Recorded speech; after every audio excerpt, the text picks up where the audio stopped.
Ok, bonsoir à toutes et à tous.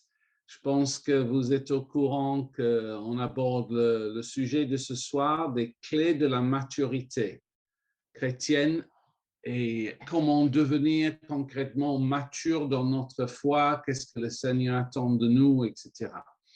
Alors, euh, je, je suppose que si vous êtes là, c'est que vous avez envie d'aller plus loin avec le Seigneur, parce que la Bible va jusqu'à dire que nous pouvons régner dans la vie. Là, je suis en train de citer Romains 5, verset 17. Pour moi, régner dans la vie veut dire d'abord régner sur soi-même, ce qui se passe à l'intérieur, avoir une maîtrise. Vous savez, dans la liste des dons de l'esprit, des fruits de l'esprit en Galates 5, le dernier, c'est la maîtrise de soi. Et donc, ça, c'est quelque chose que tous les chrétiens peuvent chercher avec l'aide de l'esprit, justement. Mais je pense qu'il y a surtout une clé. Alors, c'est vrai que je vais en parler de plusieurs ce soir, mais chaque clé que je vais mentionner tourne autour de ce qui est pour moi la clé essentielle. Et nous allons découvrir ça en Éphésiens chapitre 1. Et je vais lire ça d'abord maintenant avec vous. Donc, juste, en fait, les 10 premiers versets. Mais je veux qu'on lise la parole. Je veux que ça soit enregistré parce que la foi vient de l'écoute de la parole de Dieu. Donc, Éphésiens 1, chapitre 1 et le premier verset. Paul, apôtre de Jésus-Christ par la volonté de Dieu, aux saints qui sont à Éphèse et aux fidèles en Jésus-Christ, que la grâce et la paix vous soient données de la part de Dieu notre Père et du Seigneur Jésus-Christ.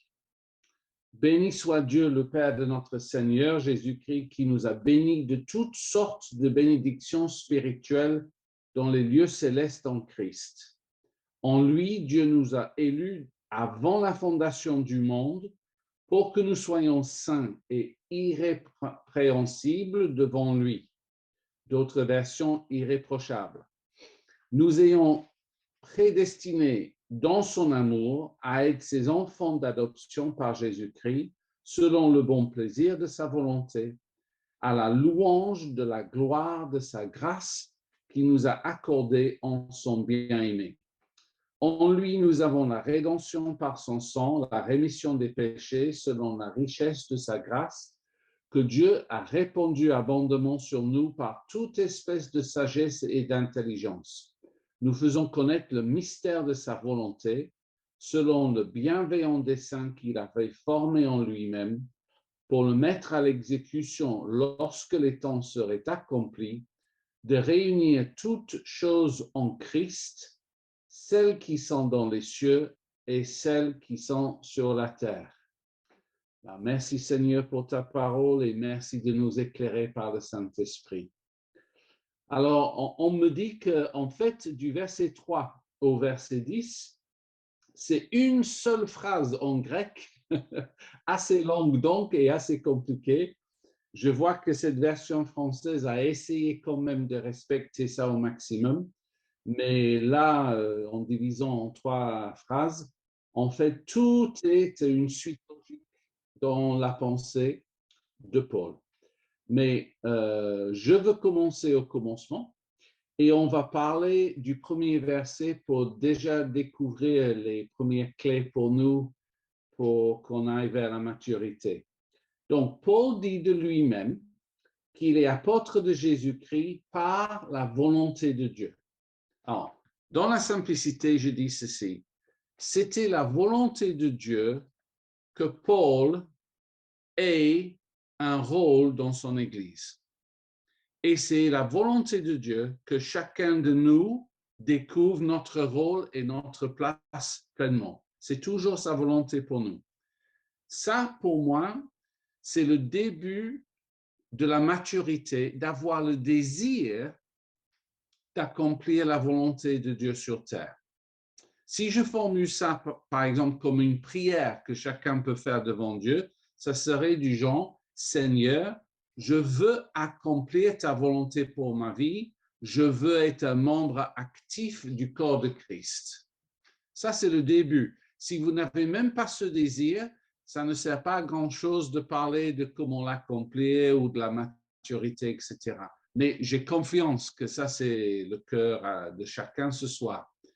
Et je veux dire, Seigneur, après 42 ans de vie chrétienne que j'ai aujourd'hui, j'ai toujours tout aussi envie d'accomplir le plan de Dieu pour ma vie et son dessein pour ce monde.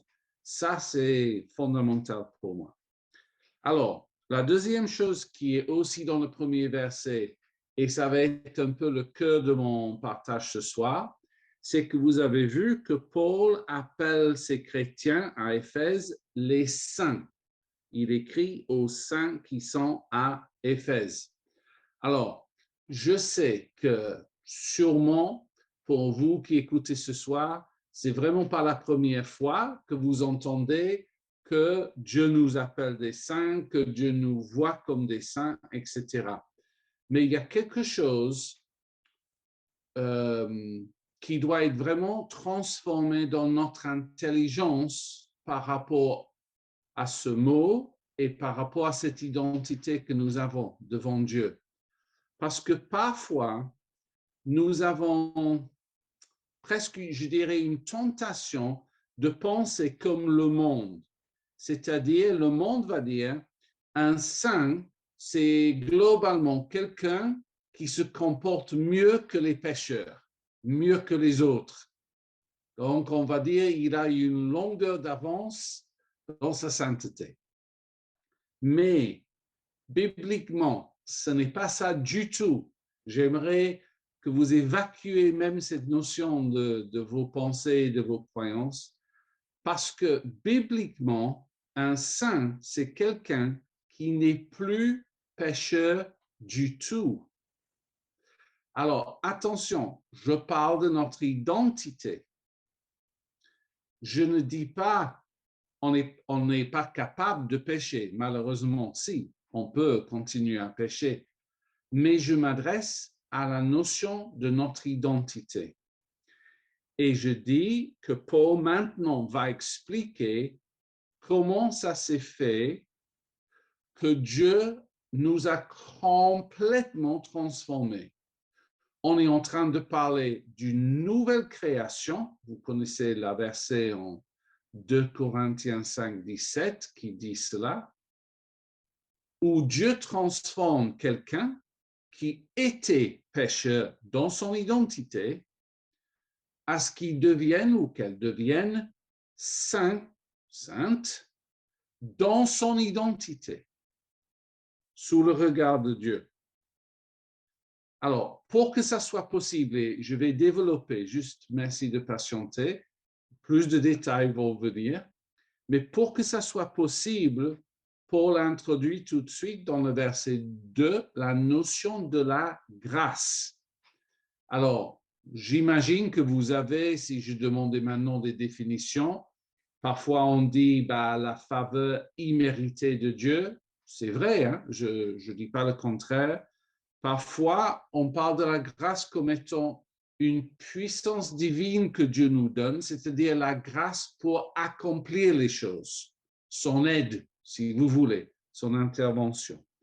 Mais là, ce soir, pour Éphésiens 1, j'ai plus envie qu'on comprenne la grâce dans ce sens. C'est la décision de Dieu de nous bénir sans aucun mérite de notre part. C'est la décision de Dieu d'intervenir, on peut dire, dans nos vies. C'est-à-dire la grâce, c'est son initiative envers nous et on ne peut pas le mériter. On doit simplement la recevoir. Alors, je dis simplement, c'est pas toujours facile, en fait. On sait si on a compris vraiment la grâce de Dieu par notre façon intérieure de gérer nos déceptions, nos manquements et nos fautes. Parce que si tu es quelqu'un qui a tendance à te faire grâce, c'est probablement parce que tu as compris la grâce de Dieu. Si tu es sévère envers toi-même, c'est peut-être parce que la grâce de Dieu n'a pas encore pénétré complètement. Mais on va voir ces choses. Parce que moi, je dis ceci.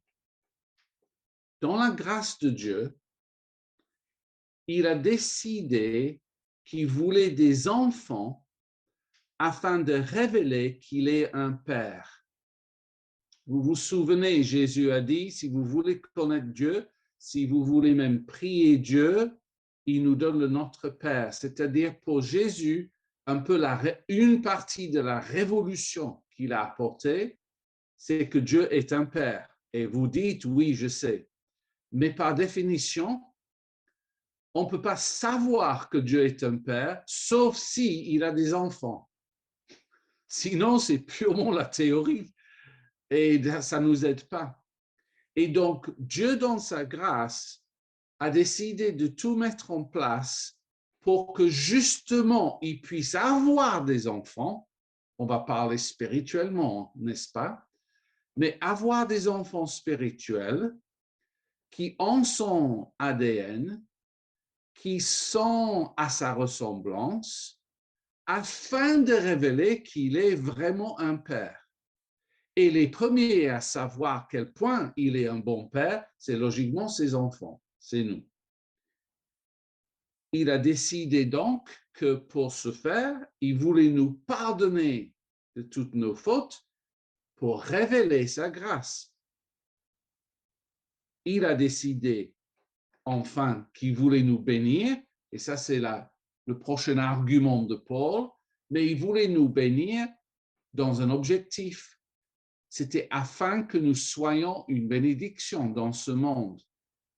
Donc, si vous voulez que je vous donne peut-être une petite clé de maturité, je vous la donne tout de suite, c'est que quelqu'un qui va vers la maturité en Christ comprend, j'ai besoin de recevoir de la part de Dieu afin de pouvoir donner aux autres ce que Dieu veut leur donner.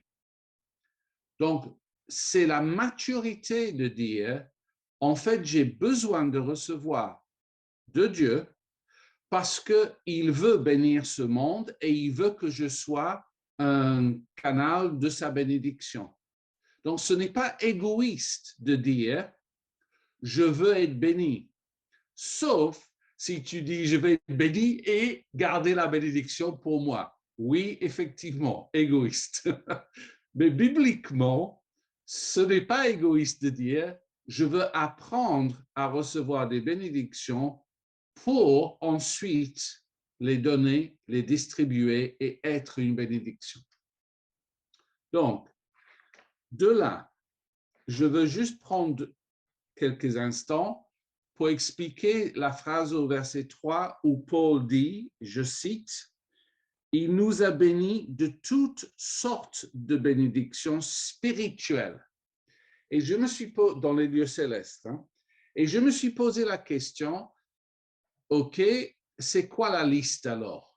Quelles sont ces bénédictions spirituelles qu'apparemment, certainement, Dieu veut nous donner? Et quand j'ai creusé ça un peu, la première chose à dire, c'est qu'il y a un mot grec qui est assez connu, qui est pneumatikas, qui parle de cet aspect spirituel des bénédictions. Donc, bénédiction spirituelle, il y a un mot pour bénédiction et le mot spirituel est pneumatikas. Alors, pourquoi c'est intéressant? C'est parce que quand Paul va parler des dons de l'Esprit Saint en 1 Corinthiens 12, il commence en disant, maintenant, je vais vous parler des pneumatikas. Il utilise exactement le même mot. C'est-à-dire, on peut être sûr de ceci. Quand Paul dit là, en Éphésiens 1:3, que nous avons été bénis avec un accès à toutes les bénédictions spirituelles, ce qui est certainement inclus, ce sont les dons de l'esprit. Concrètement, paroles de connaissance, de sagesse, de guérison, de prophétie, la liste des dons qui se trouvent là. Typiquement, on parle de 9 dons de l'esprit. Ce n'est pas vraiment le sujet de les décortiquer. Le sujet, c'est de vous dire, selon ce passage en Éphésiens, nous avons tous, vous qui m'écoutez, accès à tous ces dons automatiquement parce que ça vient avec le fait que nous sommes une nouvelle création en Christ. Après, il faut les désirer ardemment. D'accord, il faut démontrer à l'esprit que vous avez envie de les recevoir. Mais puisqu'on parle de la maturité ce soir, vous comprenez bien, la motivation de cette demande doit être le désir de bénir les autres. Si Dieu voit que dans nos cœurs, notre désir de prophétiser, c'est afin que les gens pensent bien de nous, on risque de ne pas recevoir grand-chose de sa part. Donc, c'est un peu la pureté de la motivation qui compte. Mais ensuite, ça va plus loin parce que le mot qui est utilisé pour bénédiction est un mot grec général qui n'est pas limité uniquement à tout ce qui est spirituel. C'est-à-dire, je vais simplifier ma pensée.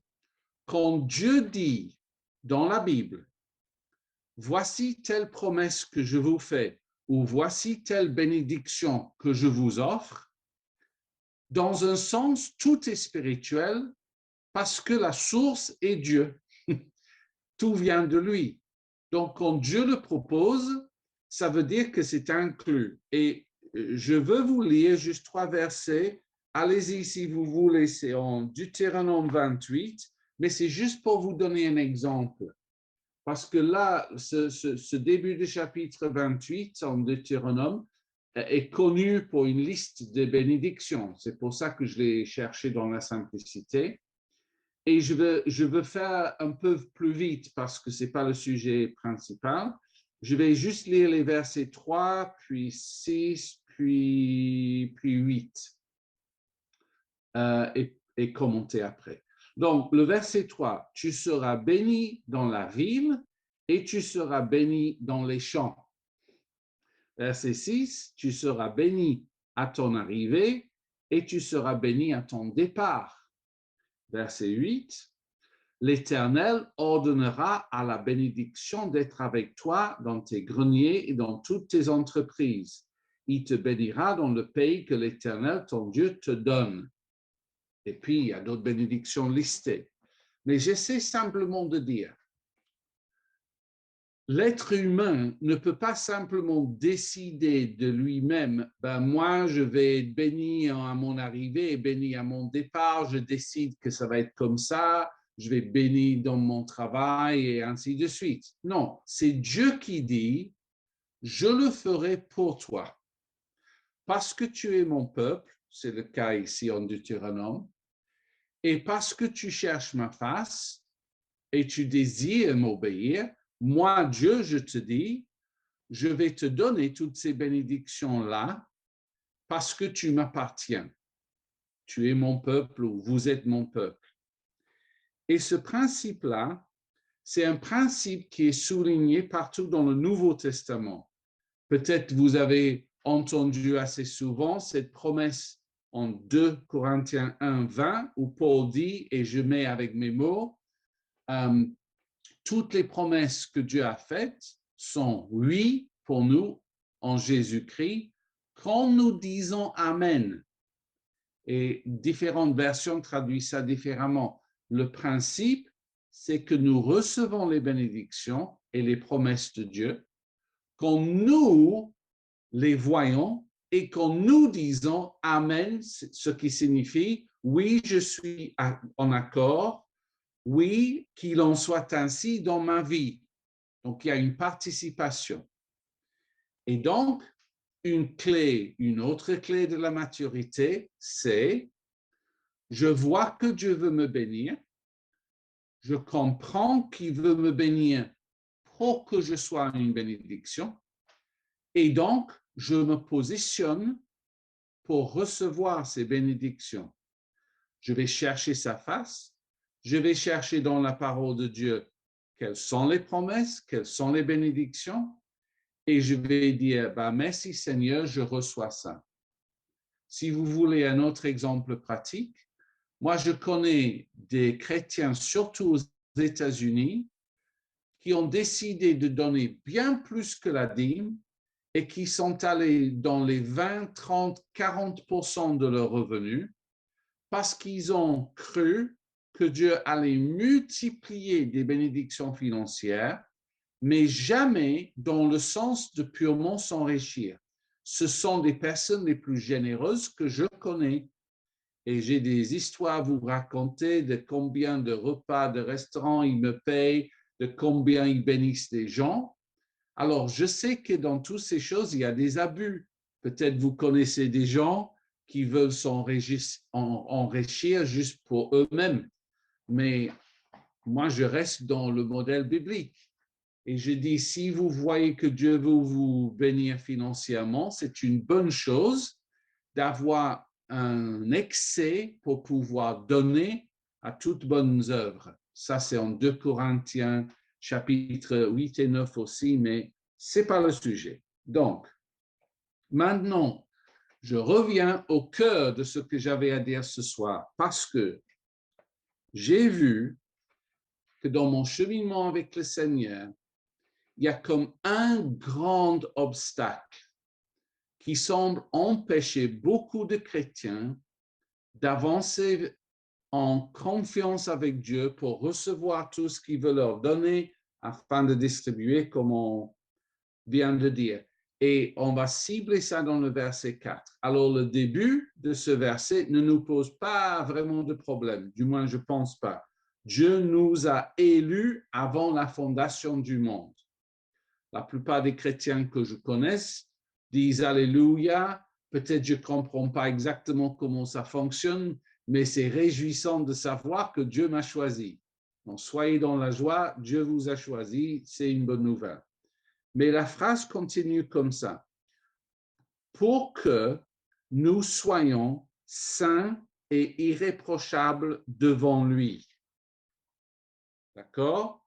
Donc, tu as été choisi pour que tu sois saint et irréprochable devant lui. Il y a deux façons de comprendre cette phrase. Une qui est la bonne et l'autre qui est très mauvaise. Et je vais en parler directement. J'aborde la mauvaise façon de comprendre cette phrase. Parce que certains chrétiens semblent comprendre cela ainsi. OK, Dieu m'a choisi, c'est pour que je fasse un énorme effort pour être saint le plus souvent possible, pour que je résiste au péché, pour que j'évite de faire toute une liste de choses qui sont désapprouvées par Dieu et je passe tout mon temps à essayer de m'aligner avec la notion de sainteté que j'ai dans ma tête. Et si je n'arrive pas, et voici pourquoi c'est très mauvais, je vis ma vie dans la culpabilité, mon cœur me condamne, je me dis que je ne suis pas à la hauteur et je n'ai vraiment pas confiance quand je vais devant Dieu pour demander quelque chose. Je me dis même, je ne suis pas digne de bénédiction parce que j'ai fauté par là et je n'ai pas été gentil, etc.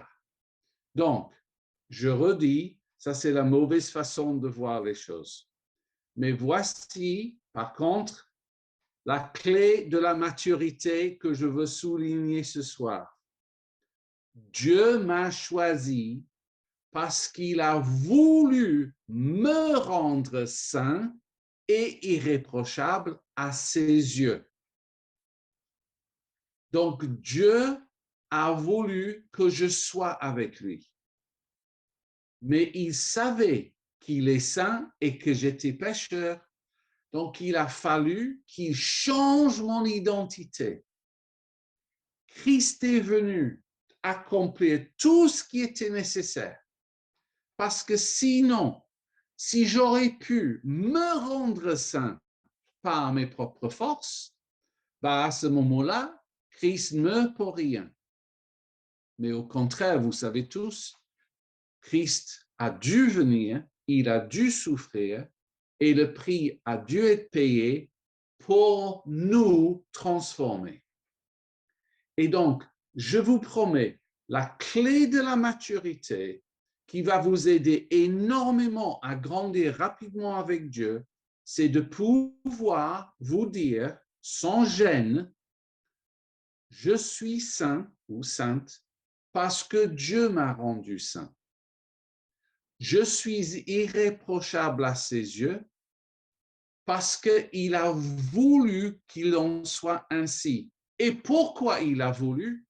Parce qu'il a voulu que je m'approche de lui et que j'ai confiance devant lui pour recevoir ce qu'il avait à me donner. Il savait très bien, si mon peuple n'est pas en confiance, si mon peuple est davantage conscient de leur péché, plutôt que d'être conscient de la sainteté que je leur donne, ils ne vont jamais oser me demander grand-chose. Ils ne viendront pas comme les enfants en confiance. Donc, tu veux grandir? Accepte que tu es saint. Alors, je vous donne une autre référence. Et là, ça vaut la peine de noter et de méditer. Je vais le lire, mais je vais lire en Colossiens 1, 21, 21 bis, deuxième partie, et 22. Mais je l'ai écrit sur ma feuille, donc permettez que je vous lise cette version. Paul dit aux Colossiens, il vous a maintenant réconcilié par sa mort dans le corps de sa chair pour vous faire paraître devant lui saint, sans défaut et sans reproche. Ça, c'est ce que Christ a fait pour toi. Non mais juste saisissez, pour vous faire paraître devant lui. C'est-à-dire, il veut que tu sois devant lui. Les bras de notre Père sont grands ouverts et il accueille ses enfants non pas sur leur mérite, mais parce qu'il nous a sanctifiés. Donc pour Dieu, tous ses enfants sont saints et tu en fais partie. Je redis, tous ces enfants sont capables de pécher. Je n'ai pas dit qu'on a perdu cette capacité. Je dis on a perdu l'identité de pécheur. Et j'aime beaucoup répéter une phrase de Chris Vallotton à ce sujet. Parce que Chris Vallotton dit ceci, tu ne peux pas devenir ce que tu ne penses pas être.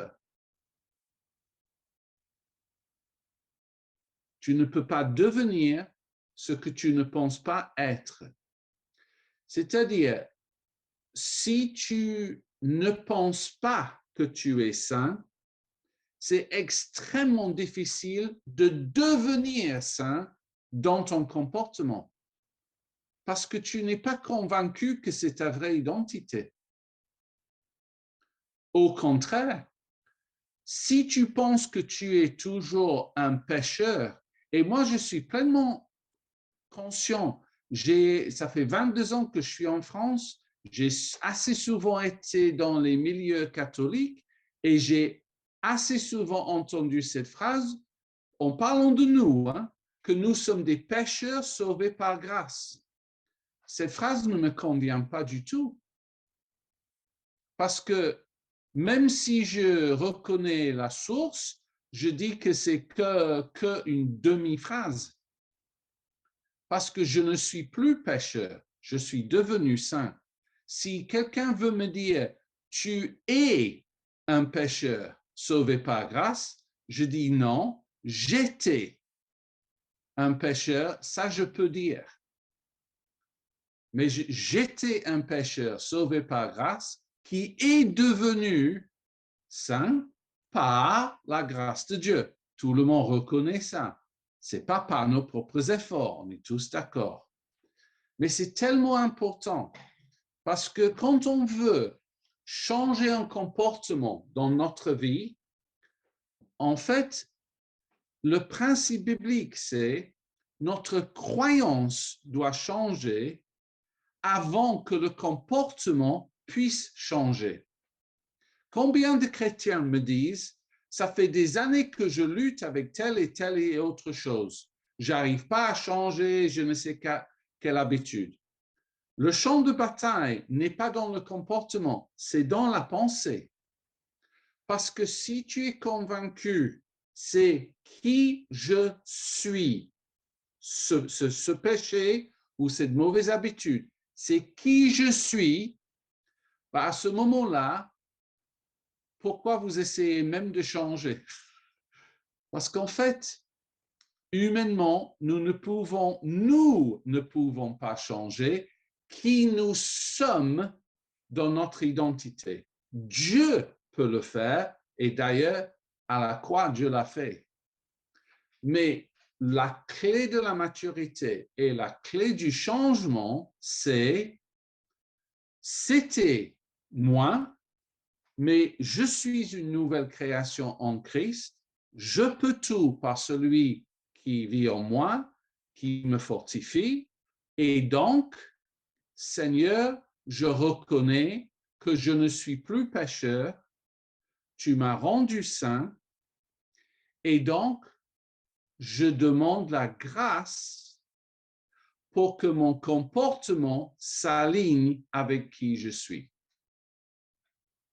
Et c'est là où la grâce devient aussi une puissance pour transformer nos vies.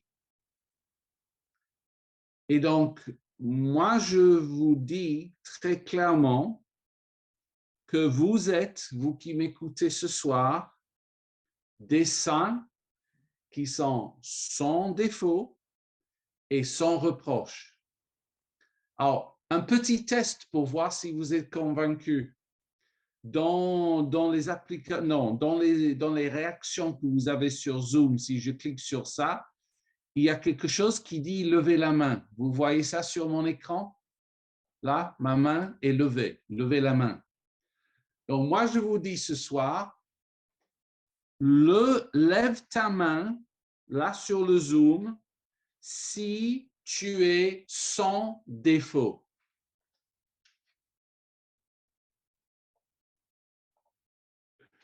Alléluia.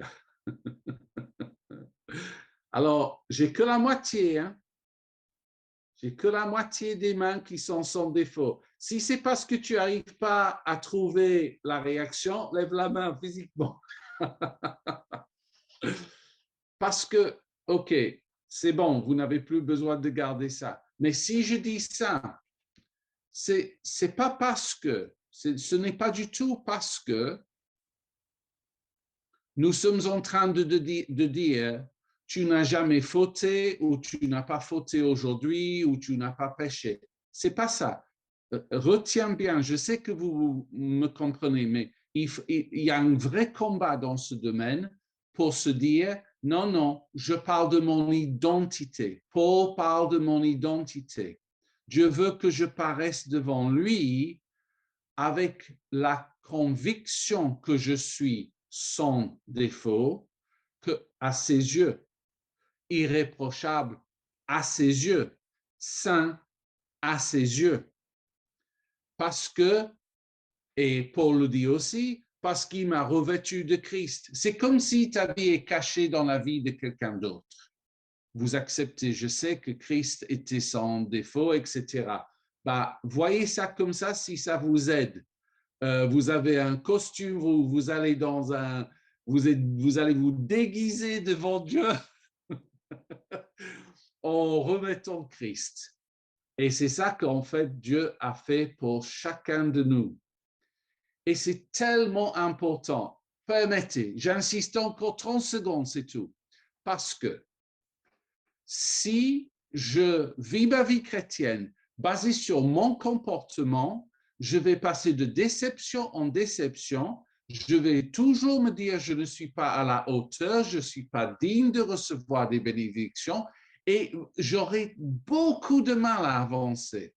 J'aurai l'impression, et je l'ai entendu même la semaine dernière, qu'un chrétien m'a dit, bah, moi, ça fait 20 ans que je suis chrétien et je tourne en rond depuis 20 ans. La personne m'a dit ça. Et là, c'est la tragédie de ce mensonge, que la vie chrétienne est basée sur notre comportement au lieu d'être basée sur notre identité. Donc, vous avez compris, la clé de la maturité, c'est de se dire, OK, j'accepte ce que Christ a fait pour moi. J'accepte. J'accepte que Dieu veut que je vienne avec confiance dans sa présence. Il a des choses qu'il veut me donner, toutes sortes de bénédictions spirituelles. Et en fait, il commence à s'impatienter parce que si je demande jamais, je ne recevrai pas. Et si je demande jamais, comment va-t-il bénir le monde autour de moi?